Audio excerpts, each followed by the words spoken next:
How do you feel about buying gold for less than $6 per ounce? What if that gold was tucked away, safe and secure, in the ground in Canada? Hey, the gold mining stock sector has gone through a very difficult period. Valuations are at near all-time lows, measured by almost any metric. The result is you have companies selling at valuations when measured on a per ounce basis, which are downright astounding. Today, we're going to talk about First Mining Gold. Yes, I own the stock. Yes, they do sponsor Ron's Basement. But right now, February 16th, 2024, the company's valued at about $78 million. They have 13 million ounces of gold in the ground in Canada. If you divide that $78 million valuation of the company by the 13 million ounces, you come out $6 per ounce. But wait, there's more. When you account for cash and other investments that the company has on their books right now, the value becomes even more attractive. All of this located in a favorable jurisdiction, Canada. And remember, this is a development stage company. While they are continuing to explore for even more ounces of gold, they've already determined that they have 13 million ounces in the ground in Canada. Two of their projects host deposits of 5 million ounces each and are considered amongst the largest development stage in Canada and rank favorably throughout the world. We'll talk more about that later, but let's touch on the gold price and the gold equities in general, this market that is creating such a disconnect, such a great value opportunity for all the gold miners right now. We know the gold price has hovered around $2,000 for the last 2 months, but the gold mining stocks, measured in almost any way, are vastly undervalued. As a matter of fact, one popular ratio used to value gold miners is near an all-time low. The HUI to gold ratio currently sits at 0.1. That takes the 16 largest gold mining companies that aren't hedged out beyond 18 months, compares that index to the price of gold, and again, it's hovering at an all-time low, 0.1. But it gets very interesting when you move down the chain into the development stage companies, into the mid-tier companies. The valuation gap becomes even more extreme. If we get a much higher gold price, there could be a rush of new money coming into the entire gold mining sector. We just got news that Stan Druckenmiller, one of the world's most famous investors, has recently moved part of his family wealth into stock of Barrick and Newmont. Could this be the first move in what could be a number of large institutional investors wanting to gain exposure to the gold mining sector?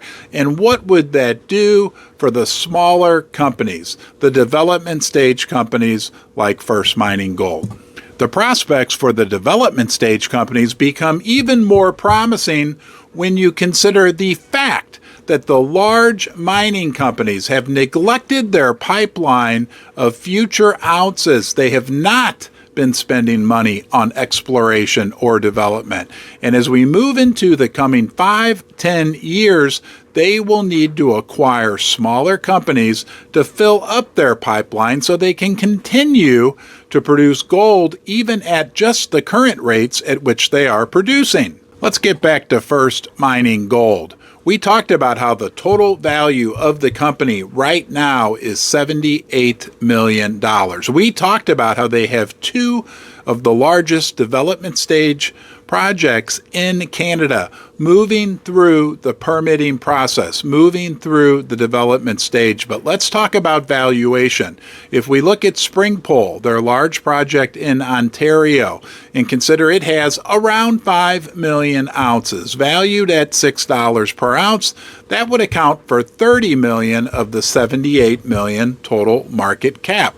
If we then consider their Du Parquet project in Quebec, another 5 million plus ounces, at $6 per ounce, that's another 30 million. So combined, we'll value both of those projects around $60 million. I can confidently say that amounts well in excess of that $60 million have been spent getting the projects to where they are right now.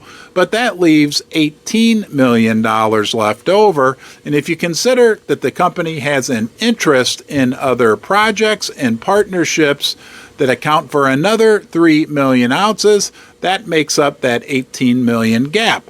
But it gets even more attractive, again, when you take into account that the company has several $million of cash on their balance sheet right now. If you're looking to buy gold, silver, or platinum, do yourself a favor and check out Pimbex, the online precious metals bullion dealer and sponsor of Ron's Basement.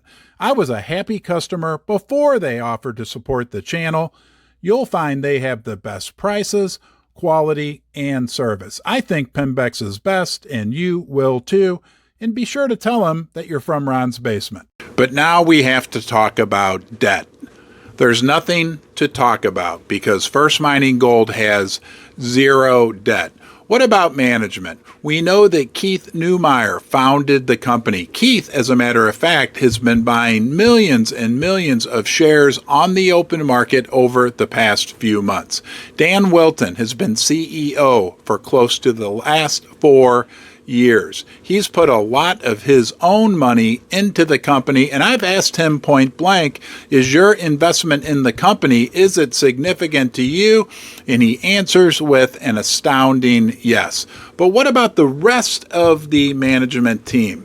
We have Steve Lines, who's heading up the permitting, environmental, community relations initiatives of the company. If you look into his background, what you'll see is he was instrumental in the permitting of the large new mine being built by Equinox Gold, Greenstone, in Canada. He has a track record of success. I've met with him personally and walked away very impressed. What about exploration? There we have James Maxwell, considered to be one of the top exploration managers in the mining business. Where did he work most recently? Sabina Gold. When I look at all the facts and factors supporting the opportunity for price appreciation in the shares of First Mining Gold, I get excited. But remember, I'm not a financial advisor. Do your own due diligence. You can learn more about the company at firstmininggold.com. If you have any questions, you can reach out to their Director of Investor Relations, Paul Morris, Paul at firstmininggold.com. I hope you enjoyed this video. I appreciate you watching, and I'll look forward to seeing you soon.